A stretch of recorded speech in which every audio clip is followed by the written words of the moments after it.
Hi, and welcome to Charlotte Talks Transformers, where we'll be taking a look at Episode 2, Transformer Rollout of Transformers Animated.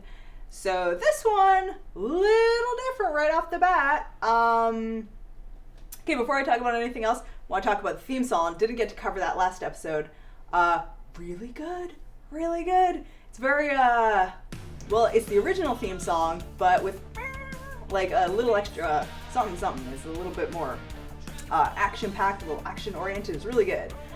So this episode leaves off pretty much exactly where we left off last time, which is at Sumdac Industries, where a cockroach of some kind has mutated because of nanobots that Dr. or Professor Sumdac, I don't know what he is yet, where he's like injecting nanobots into this like freaking cockroach, which is like, why a cockroach? I don't know. He's crazy. He's got a mad scientist thing going on. He's got like the Bride of Frankenstein hair going on, and like his like gloves that he looks evil, but he's not evil. It's a little weird.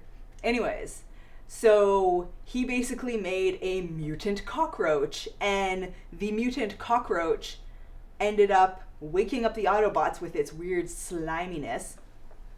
And the Autobots basically go to the surface, they scan some alt modes, they go to the surface, trying to figure out what's going on. Something a little bit different is pretty much right off the bat, they reveal themselves to the humans. Sari Sumdac, who is Professor Sumdac's daughter, right away takes a shine to Bumblebee, it seems. And they, I'm assuming, are going to strike up a beautiful friendship. It's gonna be good. It's gonna be great. Something interesting in this episode, we get to see our first major fight scene. Well, the episode last time with Megatron was kind of a big fight scene, but this one we got our first real official fight scene, and Prowl's a bit of a loose cannon right off the bat. Loose cannon. Optimus is trying to be a good leader and lead his Autobots to victory, this and that. He's not really a good leader. You can tell people don't really respect him. So Prowl just goes off and does his own thing and gets eaten. And, you know, screw that guy. Like, he doesn't follow orders. You gotta follow orders. Trust issues.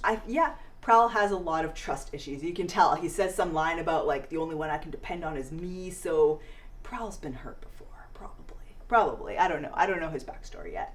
But Prowl gets eaten. And because he gets eaten, this like evil mutated cockroach gets his abilities and becomes smarter, but that kind of doesn't really go anywhere because Bumblebee goes and gets also eaten, but has the cure or the antibodies, I don't know. Anyways, Ratchet gave him a cure, and the cockroach exploded. And okay, if I was the humans here, I'd be like a little bit weirded out because some robot cars just drive out of the sea.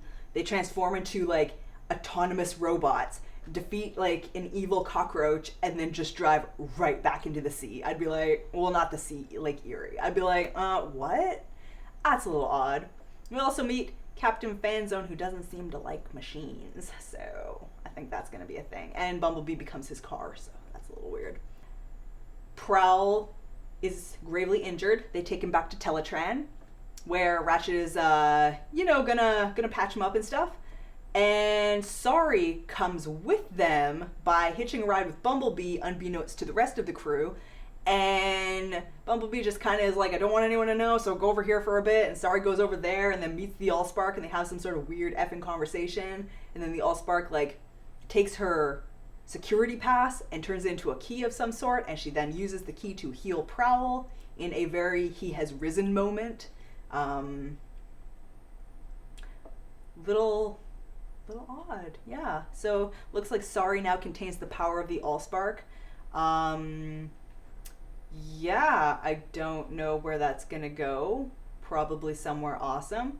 And then the Autobots end up going back to the surface, where they transform and they have a bit of a misunderstanding with the humans, but then they end up having a non-misunderstanding with the humans, and now they're famous. Like, they're famous and they're living on Earth, and they're in Detroit, which is right away complete departure from every other Transformers continuity I've seen before. Like, usually robots in disguise is their theme song, right? Like, that's kind of that's kind of what they do. They're robots in disguise, and episode 2, and they're not in disguise anymore. They're famous. They were having an interview, and they were like congratulating the Autobots as heroes of the city.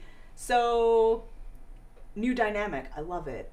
And million callbacks to the original. Sari's dog is named Sparkplug, which is kind of a nice little homage. And of course, we have Teletran 1.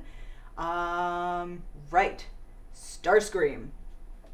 Very end of the episode, we see Starscream, who's been sitting alone in a derelict ship for 50 years, like, doing this for 50, and he looks crazy. He looks like he's been sitting in a derelict ship for 50 years, plotting his grand return to power. He's one Smithers away from being Mr. Burns. Yeah, he's one Smithers away. Excellent. He's he's insane. He's totally crazy. And I don't know if he's like legit crazy or he's just like humorously crazy. But yeah, I mean, you got to be a little crazy to sit on a broken down ship, and it's not like just a broken down ship, like there's a hole in the side and he's sitting on a throne, like his throne of nothing. I feel bad for Starscream. So anyways, he found the location of the Allspark, which is on Earth, so Starscream is now headed to Earth to kill everyone, I guess. To find Megatron, defeat Megatron, become glorious leader of the Decepticon Empire. I don't know what Starscream's deal is. So, yeah, that was the episode. We learned that Bumblebee is actually quite hilarious. I really like this version of Bumblebee. The Autobots are known. Sari is now Allspark Wizard God.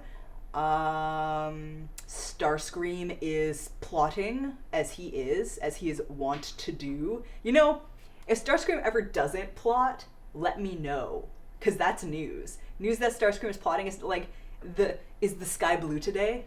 Starscream is always plotting. Anyways, one more thing. They have these very Japanesey anime transforming sequences. Like, all you need is that transformer. Like, that's all you need. So, kind of different callbacks here and there. I don't know if Animated came out before the Japanese series. It looks like they kind of made that a bit of an homage. So, yeah, a lot of homages going on. A lot of callbacks. I like it. It's really good. So, yeah, that's the episode. See you next time.